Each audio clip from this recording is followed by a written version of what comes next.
Boa noite, turma. Tudo bem com vocês? Estamos dando continuidade sobre as nossas anomalias cromossômicas. Na aula passada nós vimos quem eram as numéricas, também já vimos nas outras aulas anteriores quem eram as estruturais e hoje nós vamos estar falando sobre a síndrome de Down. Lá quando nós vimos sobre as estruturais, nós vimos que também é possível ocorrer a síndrome de Down quando ela for hereditária. Então vai ser um erro cromossômico de translocação, tá? Que vai ser dado ou do pai ou da mãe, ok? Hoje nós vamos estar vendo algumas maneiras que ocorrem para o indivíduo possuir a síndrome de Down de forma numérica, ou seja, pela quantidade, tá, a mais ou a menos que esse cromossomo vai estar presente. No caso da síndrome de Down, ela vai estar a mais no cromossomo 21. Então vamos lá. Como eu já disse, né, a síndrome de Down ela é uma condição genética caracterizada pela trissomia do cromossomo 21. Professora, o que é trissomia? Nós estamos falando numa presença a mais, tá, desse cromossomo. Então, em vez dela ser uma célula 2N, ou seja, possuir dois cromossomos, 21, ela vai apresentar 3, então trissomia, tá? Os portadores de síndrome de Down, eles vão aparentar algumas características semelhantes entre eles. Lógico, nem todos vão ter as mesmas semelhanças, alguns com umas semelhanças um pouco mais atenuadas, outros um pouco mais evidentes, tá? Mas, em si, tá, as características são essas, tá, que o indivíduo vai apresentar, por mais que seja bem atenuadinha, bem levezinha, esse indivíduo vai apresentar essas mesmas características. Eles vão possuir uma porcentagem maior de desenvolver alguns problemas em si, tá, e a gente vai estar vendo nessa aula também. Como, por exemplo, aqui eu trouxe para vocês já dando uma adiantadinha, como a cardiopatia congênita e deficiência intelectual. Então, a síndrome de Down ela é considerada uma aneuploidia. Professora, o que é uma aneuploidia? Lembram na aula passada que eu expliquei sobre euploidia e aneuploidia? Então, euploidia a gente descobriu que não gera vida, né? Então, muitas vezes, os abortos espontâneos são causados por euploidias.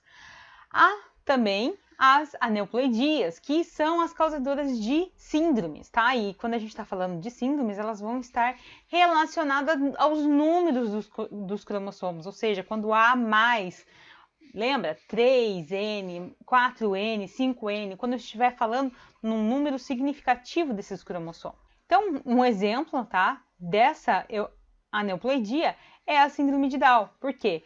Como eu já tinha disse, ela triplica a quantidade de cromossomos. Eram para ter, né, um parzinho, 2 cromossomos, então ela fica com 2 mais 1. E isso vai acontecer no processo da mitose, tá? Então, esse erro genético do cromossomo 21 de ser acarretado mais 1, tá? Ou seja, fica com 3 cromossomos 21, é ocasionado lá no processinho da mitose, tá? Então, esse erro genético vai ser ocorrido na mitose, ok? Como eu disse, então, o cromossomo da síndrome de Down vai ser o cromossomo 21. Então, pode haver interferência de um outro cromossomo no meio? Sim, mas o cromossomo que vai originar a síndrome de Down é o cromossomo 21. Ele vai ser característico por formar um indivíduo com 47 cromossomos. Quando nós vimos a síndrome de Down lá nas nossas anomalias cromossômicas estruturais, nós vimos que elas eram herdadas, tá, pelo pai ou pela mãe. Então, eram vindas geneticamente por algum erro genético que aconteceu anteriormente nos pais desse indivíduo, né, em algum desses pais. Mas a síndrome de Down estrutural, ela é bem rara. Ela acomete em torno de 3,5% dos indivíduos que têm síndrome de Down. Então, pais que têm esse erro estrutural vai passar para todos os seus filhos. Mas a síndrome de Down mais comum, e é essa que nós estamos falando aqui hoje, sobre a numérica, que ocorre um acréscimo desse cromossomo no 21, ela é a mais comum, tá? Ela é a mais acometida em todos os cromossomos. Aí você me pergunta, professora, mas como que isso ocorre, tá? Quem está disponível, né? como é que isso faz com que esse indivíduo nasça com essa síndrome? Então, existem muitos estudos ainda, tá? Mas nada que possa explicar o porquê isso acaba originando esse erro genético, mas sabe-se que alguns fatores podem influenciar. Um desses fatores é as mães estarem com idades avançadas, tá, na sua gestação, principalmente mães de primeira gestação, acabam tendo ali seu primeiro filho ali a partir dos 35 anos, 40 anos, tá? Mulheres com menos de 30 anos originarem um indivíduo com síndrome de Down, é uma porcentagem desse erro ocorrer, tá? De 0,04%. Quando essas mães estão próximo aos 40 anos, a chance de acontecer aumenta de 0,92%. Então, vocês viram a quantidade que aumenta a probabilidade de mães perto dos 40 anos desenvolver então esse erro genético? Então, esse é um fator que faz com que possa sim então gerar esse erro genético no momento ali da fecundação e originar então um indivíduo com uma trissomia no 21. Como que se dá o diagnóstico desse novo ser, dessa nova criança, né, que está vindo ao mundo com essa trissomia? Então, se a mãe ali, às vezes o médico, na hora do ultrassom, ele vai fazer a medida, tá, do crânio, porque a gente vai ainda ver mais para frente, mas essas crianças têm um tamanho de crânio diferente, tá, que é característico da síndrome.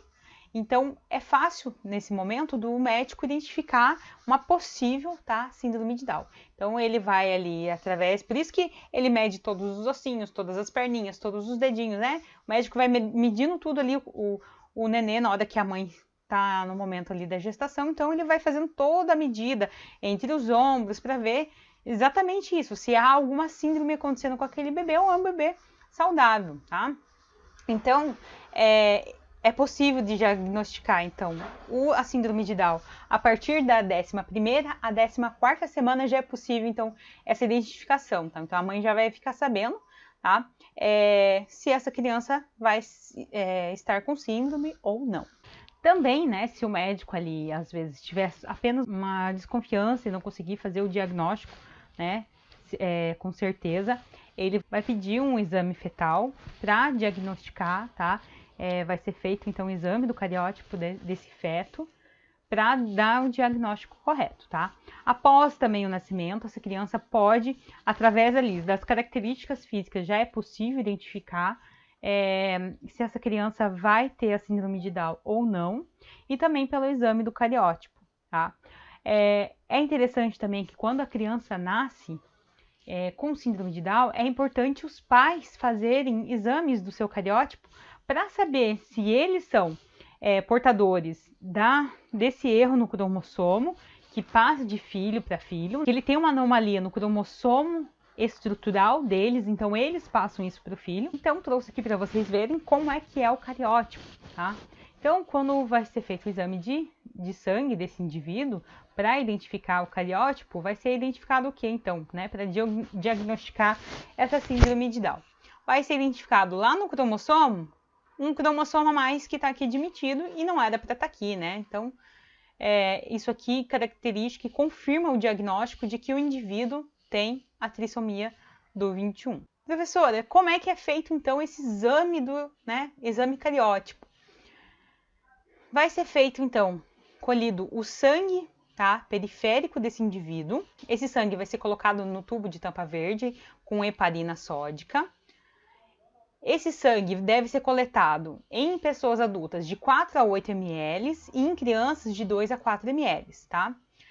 Não é preciso o paciente estar de jejum, tá? Não é obrigatório.